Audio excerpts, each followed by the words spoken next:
असदुद्दीन ओवैसी जी।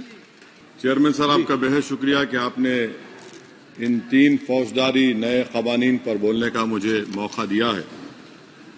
Sir, मैं शुरुआत में इस शेर से आगाज करता हूं अपनी बात का कि हमको शाहों की अदालत से तवक्को तो नहीं, आप कहते हैं तो जंजीर हिला देते हैं। सर, ये 3 फौजदारी के कवानीन खुद मुजरिमाना है। ये जुर्म की रोकथाम से ज्यादा हुकूमतों के जराइम को कानूनी शक्ल देने के लिए बनाए जा रहे हैं।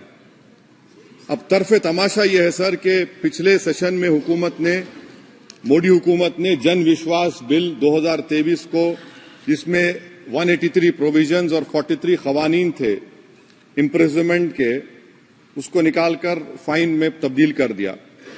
उसमें ड्रग्स एंड कॉस्मेटिक्स एक्ट को भी तरमीम की गई और सजा के बजाय सबस्टैंडर्ड ड्रग्स के लिए आपने फाइन ला लिया। तो मैं ये बोलना चाहूंगा सर कि सबस्टैंडर्ड ड्रग्स के मैन्युफैक्चर के लिए आपने जेल के बजाय फाइन उसमें तब्दील कर दिया तरमीम करके। तो ये जरूरी है बोलना इस ऐवान में कि जन विश्वास के नाम पर आपने इस सबस्टैंडर्ड ड्रग्स से आवाम को खतरे में डाल दिया। अब आप डीक्रिमिनलाइजेशन की बात करते हैं, जहां पर कंपनीज को सजा देना था वहां पर आपने नहीं किया, फाइन में तब्दील कर दिया। और जो कवानीन नॉन वायलेंट क्राइम्स हैं, सेडेशन, डेफेमेशन, उसको आपने इस नए क्रिमिनल लॉ में ला लिया। तो सर, ये बात साफ हो गई कि जन के लिए अविश्वास, धंधे के लिए विश्वास, ये इस हुकूमत का नया मंत्रा है। और लाइटर वेन में अगर मैं कहूं तो जॉन अलिया ने कहा था कि जुर्म में हम कमी करें भी तो क्यों, तुम सजा भी तो कम नहीं करते। सर, आज सच्चाई इस देश में यह है कि सूट पहनने वाला क्राइम से जुर्म से बच जाता है, जेल से बच जाता है। एक खाकी पहनने वाला किसी को करीब से गोली मार सकता है, हथकड़ी पहने हुए मुजरिम को, उसको कुछ नहीं, जवाबदेही नहीं है। सच्चाई हमारे मुल्क में यह है कि इस ऐवान में जिन पर टेररिज्म का चार्ज है वो इस कानून पर वोट डालेंगे कि टेररिज्म क्या है, नहीं है।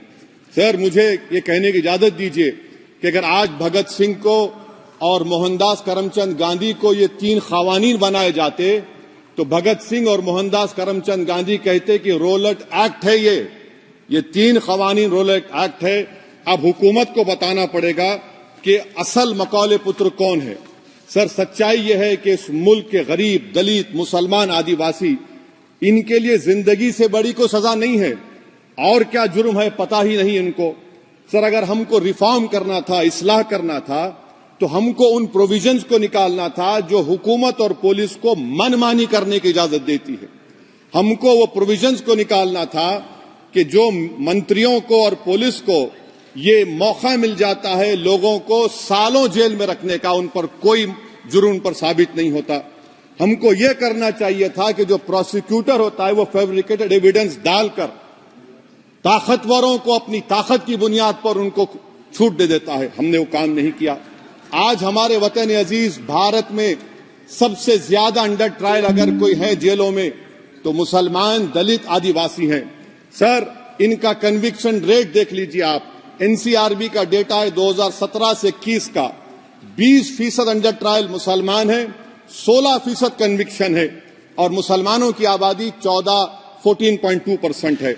प्रिवेंटिव डिटेंशन यदि जिसको इस्तेमाल किया जाता है जुडिशियल प्रोसेस को सबवर्ट करने के लिए और फेयर ट्रायल को सबवर्ट करने के लिए, आज भारत की जेलों में 30% डेटेन्यूज मुसलमान हैं। उत्तर प्रदेश में 2017 में 33% मुसलमान डेटेन्यूज थे। आज 83.9% उत्तर प्रदेश की जेलों में मुसलमान डेटेन्यूज है। सर, एक और मिसाल दे रहा हूं, CSDS की रिपोर्ट है, थिंक टैंक है बहुत बड़ा, जो कहता है कि they have found substantial prejudice against Muslim the police force. Bihar, Maharashtra, Uttarakhand, Jharkhand, 2/3 of the surveyed police personnel believe that Muslims were more inclined to violence than members of the communities. ये empirical evidence है। इसी रिपोर्ट में कहा गया कि 35% जिन police के अहदेदारों का सर्वे किया गया उन्होंने मॉब वायलेंस को नेचुरल करार दिया, खास तौर से उन केसों में जहां पर काउ स्लॉटर होता है। CJPAP का इन्वेस्टिगेशन रिपोर्ट है सर कि कोविड-19 के दौरान जिन लोगों 25% मुसलमानों का अरेस्ट किया गया था। ये बायसनेस नहीं है तो क्या है? मध्य प्रदेश में मुसलमान 7% के करीब है और 21% मुसलमानों का नाम सर एफआईआर में डाल दिया गया था। सर प्रोजेक्ट 39 ने नेशनल लॉ यूनिवर्सिटी ने उन लोगों का सर्वे किया जिन पर सजाए मौत दी गई। हैरत अंगेज बात यह है कि सर 76% बैकवर्ड क्लास, दलित और रिलीजियस माइनॉरिटी से ताल्लुक था। कितने दलित और एसटीज डेथ रो पर हैं सर? महाराष्ट्र में 50%। कितने मध्य प्रदेश में है सजाए मौत के? 36% दलित और आदिवासी। कर्नाटका में 36%, बिहार में 31%, झारखंड में 30%, गुजरात में 19 लोग जो सजाए मौत के इंतजार में हैं, 15 मुसलमान हैं। केरल में 60% जो सजाए मौत के मुलजिम है रिलीजियस माइनॉरिटीज है। सर आखिर इस देश में कब तक ये चलता रहेगा कि अनस्पोकन रिजर्वेशन उन लोगों के लिए उनके पास पूरा पॉलिटिकल पावर है और एक अनस्पोकन रिजर्वेशन है दलित, मुसलमान, आदिवासियों के, इनको जेल में रहना पड़ता है? कि आखिर ये कैसे मुमकिन है सर कि आलाजात के जो अक्सरियती तबके के लोग हैं उनके पास सियासी ताकत है, माशी ताकत है, सोशल ताकत है और मुसलमान और दलित आदिवासी जेलों में पड़े रहते हैं? अरे अगर आप 3 कानून लाकर इस्लाह कर रहे हैं तो कौन सा इस्लाह है? आप तो ताकतवरों का रिफॉर्म कर रहे हैं, गरीबों को इससे क्या फायदा हो रहा है? तो जैसा अंग्रेजी में कहा गया था कि the cure is dangerous than the disease. Sir अब आप आ जाइए BNSS पर क्लॉज 187 डिटेंशन का पीरियड देख लीजिए सर 187(3) में, यानी 15 दिन से ज्यादा आपको मुश्किल है प्रेजेंटली। अब आपने प्रोविजन दे दिया कि 90 दिन तक आप कभी भी 5 दिन का, 6 दिन का, 10 दिन का, यानी 90 दिन तक किसी को बेल नहीं मिलेगी। और हैरत अंगेज बात यह है कि यूएपीए के कानून में जिसको जेल में डाला जाता है यूएपीए में 30 दिन के बाद एक सुपरिटेंडेंट ऑफ पुलिस को कोर्ट में एफिडेविट देना पड़ता है कि क्यों आप पुलिस कस्टडी ले रहे हैं जेल से। आपने वो भी निकाल दिया।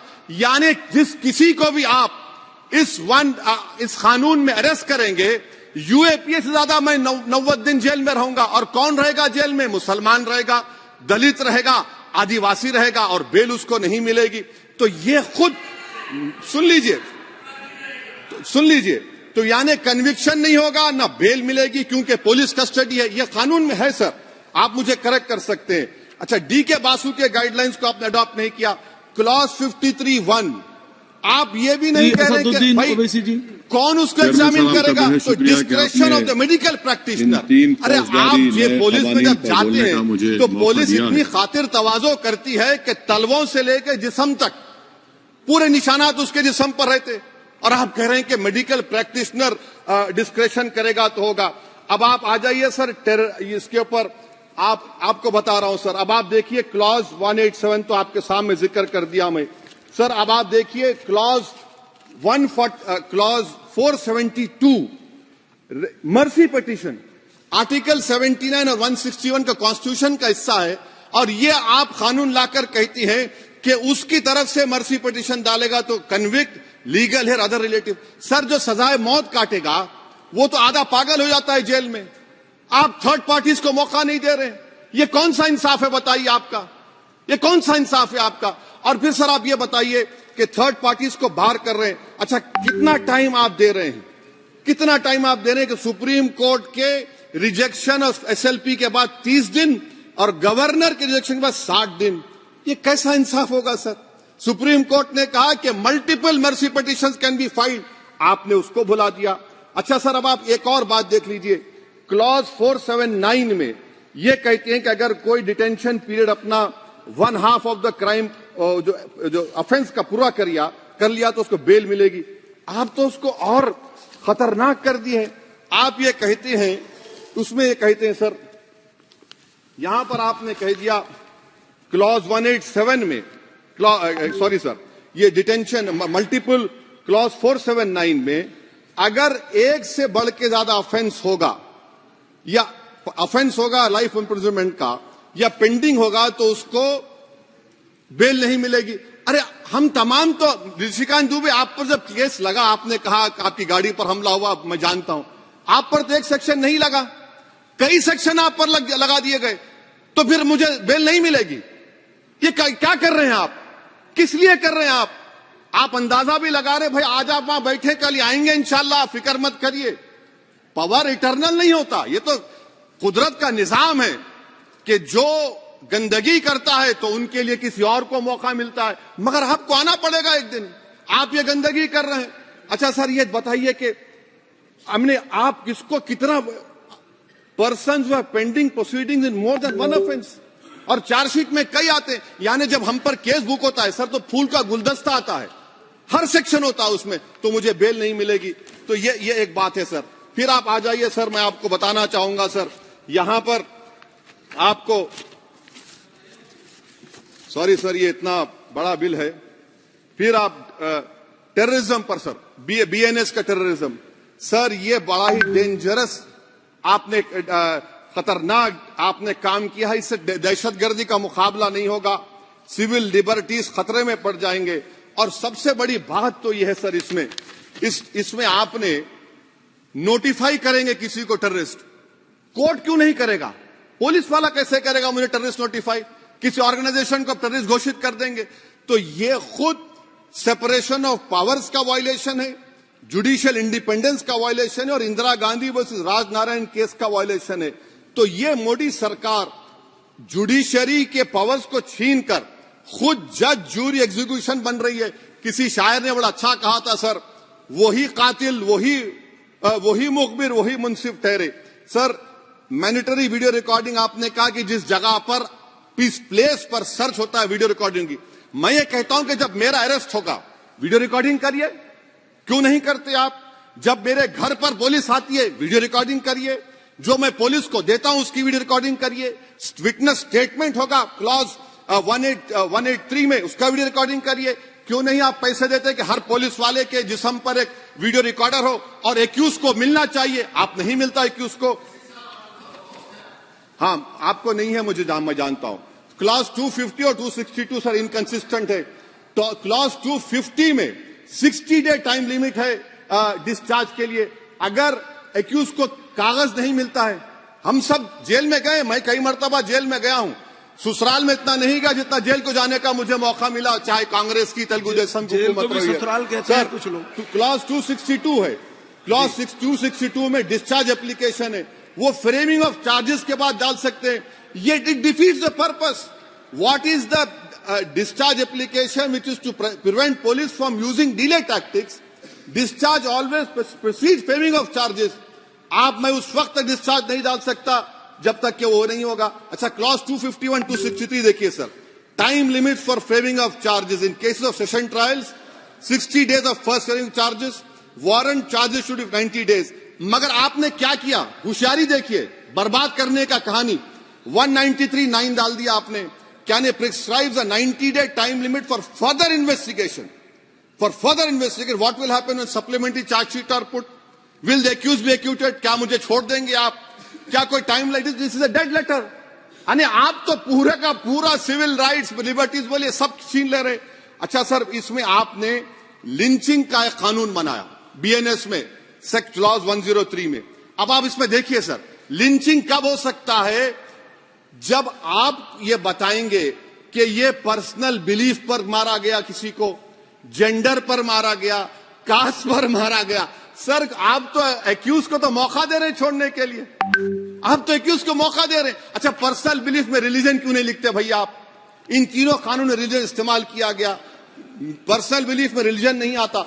अच्छा सर आप ये भी देख लीजिए कि 1019 सर 190 में अनलॉफुल असेंबली है, 5 और मोर एक्टिंग टुगेदर। फिर ये क्यों कर रहे हैं आप?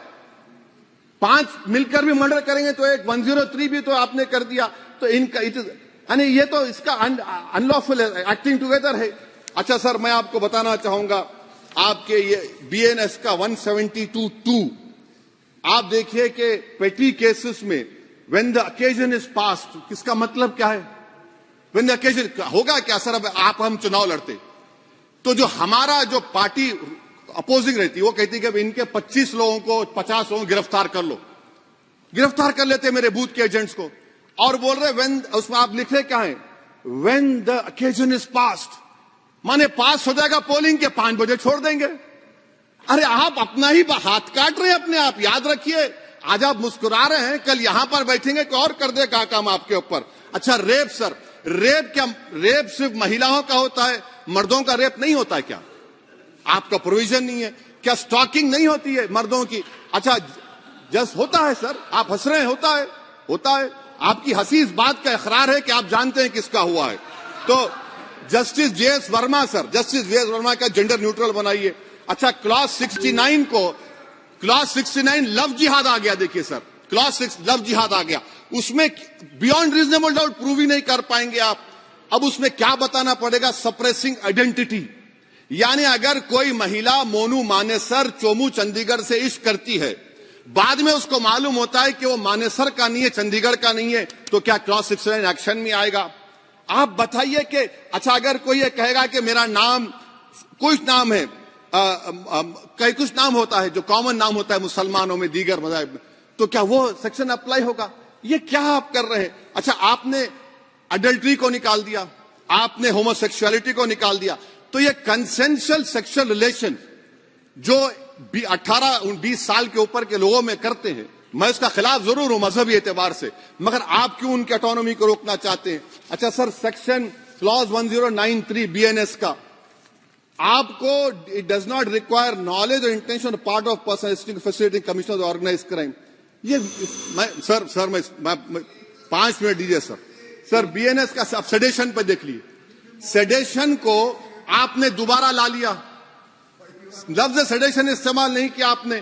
3 साल से 7 साल आपने सुप्रीम कोर्ट को अंडरटेकिंग दी थी कि प्रोविजन नहीं लाया जाएगा। तो चेयरमैन सर, यहां पर हिंदी के एक बहुत मशहूर कवि का वो शेर मुझे याद आ रहा है, मैथिली शरण गुप्त का, कि राज्य को यदि हम बना लेंगे भोग तो बनेगा वो प्रजा का रोग, फिर कहूं मैं क्यों ना उठकर हूं आज मेरा धर्म राजद्रोह। कार्ल मार्क्स ने कहा था sir, history repeats itself first as a tragedy, second as a farce. आप क्लॉज 195 1D देखिए, it criminalises the making of publication of false and misleading information jeopardising sovereignty integrity of India.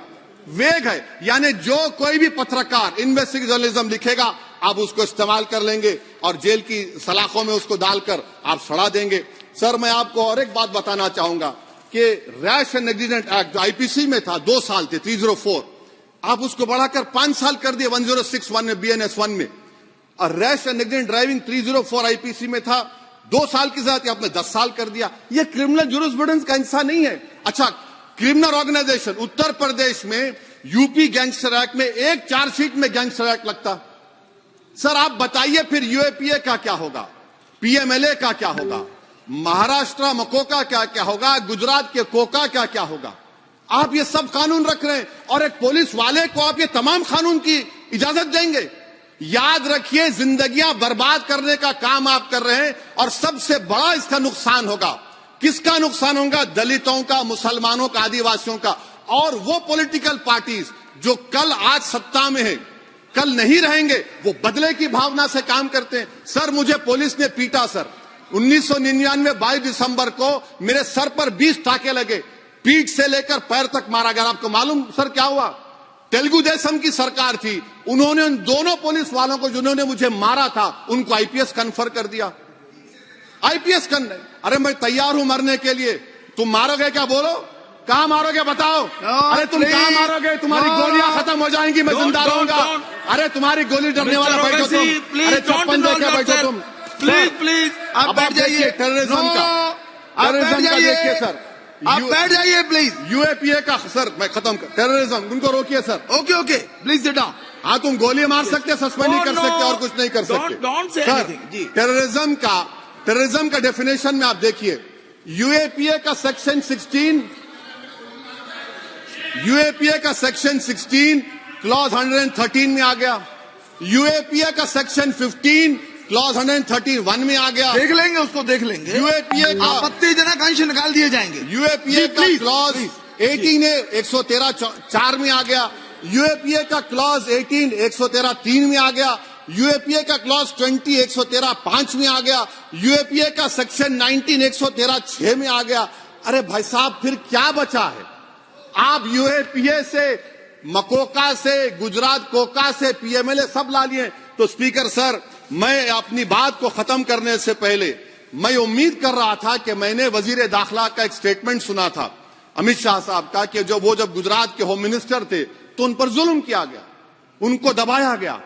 मगर हम ये समझ रहे थे कि जिस शख्स पर नाइंसाफी हुई है, जो वो क्लेम कर रहे हैं, तो कम से कम वो दूसरों से नाइंसाफी तो नहीं करेंगे।